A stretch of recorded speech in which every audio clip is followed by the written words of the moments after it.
let's say that we have a system with open loop transmittance 1 divided by s cubed plus 6s squared plus 11s plus 6. Now, the poles and zeros, we don't have any zeros here, the numerator is 1. We have poles, 3 poles, and if you solve this polynomial, you will find that you will have pole at -1, pole at -2, and the third pole at -3. So we have 3 poles and no zeros, so that means I expect 3 asymptotes. Angle phi is 180 plus minus k 360 divided by 3 minus 0, and that's going to be 60 or 180 and 300 degrees. We've done that. And the center of asymptotes is the sum of poles minus the sum of zeros divided by n minus m. Poles we have -1, -2, -3 minus no zeros divided by 3 minus 0, and that's a -2. So let me plot the poles here. We have a pole actually here at -1, a pole at -2, and a pole, third pole at -3. We have nothing here. Next is real axis segments. Okay, on the real axis, nothing here, and then pole. We have real axis between these 2 poles. Once I pass the 2 poles, I will have an even number, so nothing, and root locus here that continues towards infinity. Now, 3 poles. This pole approaches the 0 at 180 degrees. These 2 poles, well, H1, pole 2, or pole 1 actually, will go to the 0 at 60 degrees, and at pole 2 will go to 0 at -60 degrees or 300 degrees. The asymptotes, the center of asymptotes is at -2. This is -1, -2, and -3. So here will be the center of asymptotes, and I will have to draw 60 degrees asymptotes up and down, approximately. Okay, that looks just fine. Now, at some point in between these 2 poles, because root locus cannot start at pole and end at pole, the root locus, the branch that starts at pole at -1, will go up 60 degrees. That starts at -2, at the same point will depart and go to -60 degrees. But where is this point in between -1 and -2? Now, let me go back to my open loop transmittance function, which is numerator divided by denominator. So the numerator is 1, and the denominator is s cubed plus 6s squared plus 11s plus 6. So let me substitute here in this equation. First, n prime is 0.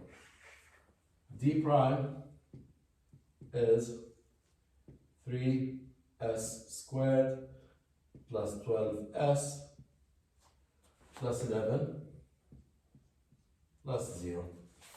So n1 times d prime is, so we substitute n d prime minus n prime d equals 0. N is 1, d prime is 3s squared plus 12s plus 11. This is times 1 minus n prime is 0.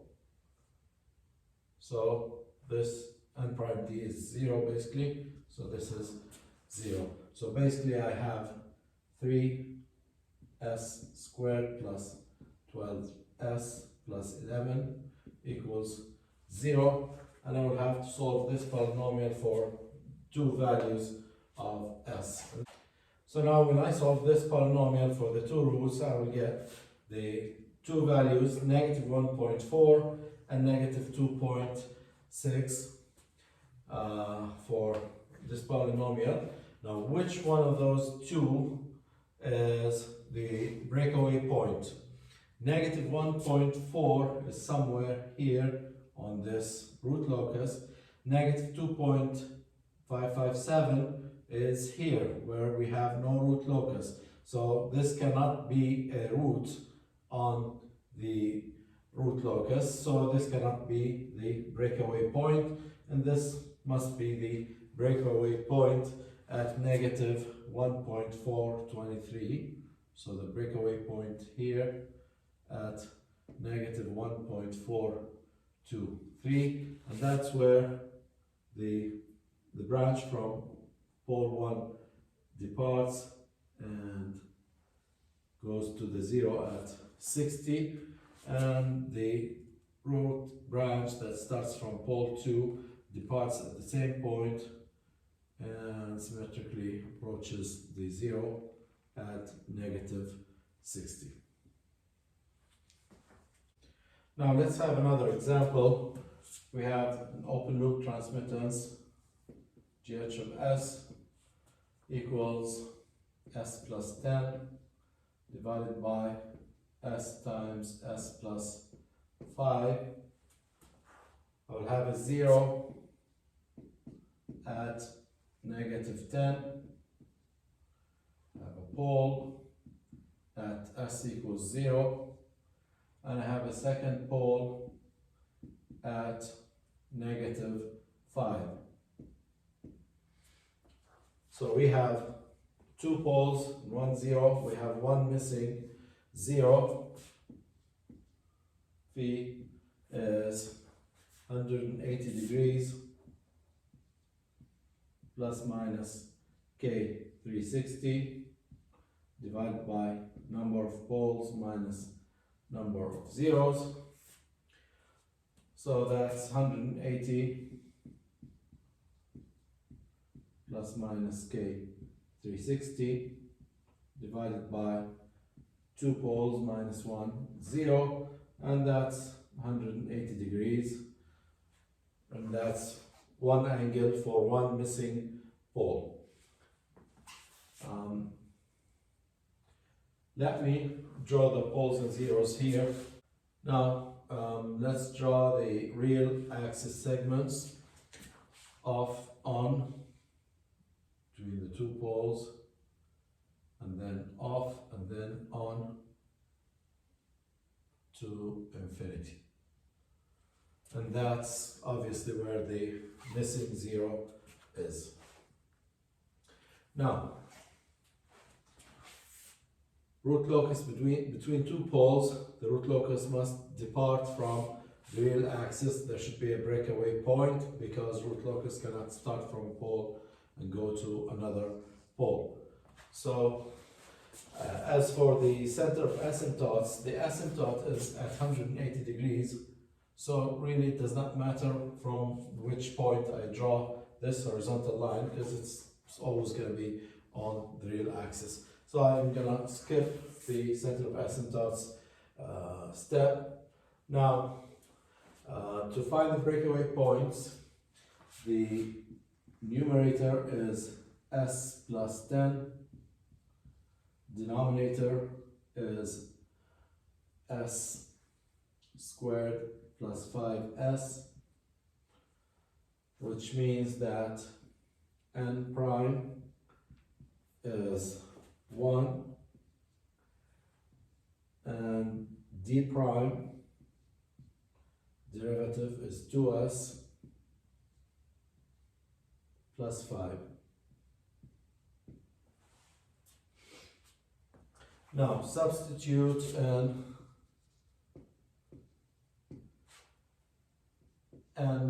d prime minus n prime d equals 0. N is s plus 10 times d prime is 2s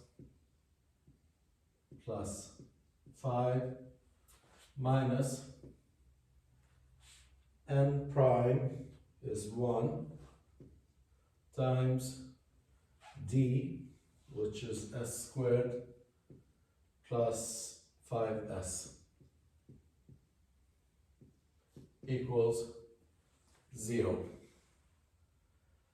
And let's expand this. I will have s squared and then 25 minus 5, that's 20 s plus 50 equals 0. Now, second order, solve for the two roots s1 and s2. You'll find that s1 is negative 2.929 and s2 is negative 17.07. Now, which one is the breakaway point? We're looking for the breakaway between 0 and negative 5. Between 0 and negative 5, the point that is between 0 and negative 5 is the 2.9. So at 2.9, approximately 3, the root locus will break away. The root locus that starts at pole 1 will come here and break away. The root locus that starts at negative 5 breaks away. Now, what about this point? What is it? This point is also on the root locus. The point negative 17 is approximately, I extend this a little bit, 515 is right here. And this point is also on the root locus. So why is it not a breakaway point? Actually, it is, because we have a 0 here. That means the root locus ends at 0. So this branch actually should have this direction, going towards the 0. And there's a 0 at infinity here. So that means this branch is going towards the 0 at infinity. So something must arrive here and go to this 0 and arrive here and go to the 0 at infinity. And these are exactly the branches that departed from this point, circle back and arrive at this point. So the root locus branch that starts at 0 reaches the breakaway point, breaks out, and then arrives here between the two zeros and go to the 0 at negative 10. The root that starts, or the branch that starts at negative 5, breaks away here and symmetrically goes to the point, the arrival point, or the other breakaway point. You can call it arrival point. And then, starting from 5, break away, go to negative 17, and then go towards the 0 at negative infinity. So this point is negative 17.07, and this point here is negative 2.929.